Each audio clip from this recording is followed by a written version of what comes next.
Hi guys, we're going to be making beef and creamy Rotel pasta.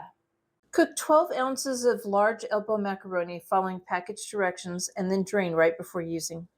I've browned over medium heat 1.5 pounds of ground beef, and then if you have any liquid left over, drain that. To this I've added 1 tablespoon of onion powder, 3/4 teaspoon of garlic powder, and 1/4 teaspoon of smoked paprika.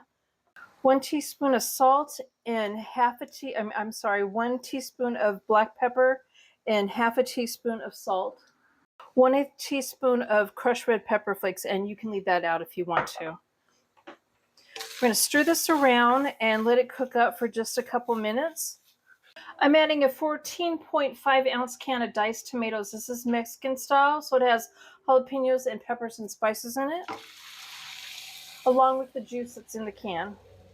I've added 1 8-ounce block of softened cream cheese, and that's 1 cup of beef broth. I have the sodium in mine. You can get low sodium if you want. I'm going to continue to cook this and stir it till the cream cheese breaks down and it's all stirred in and mixed and creamy.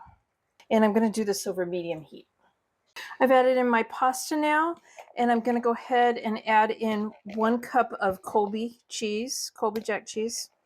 And we're going to stir this all around and continue to get it melted in. I'm also adding in 4 large handfuls of fresh spinach, and I'm going to stir that in and let it wilt down. So there's my beef and creamy Rotel pasta. I hope you guys like my video. Please give it a thumbs up and subscribe to my channel, and thank you guys for watching.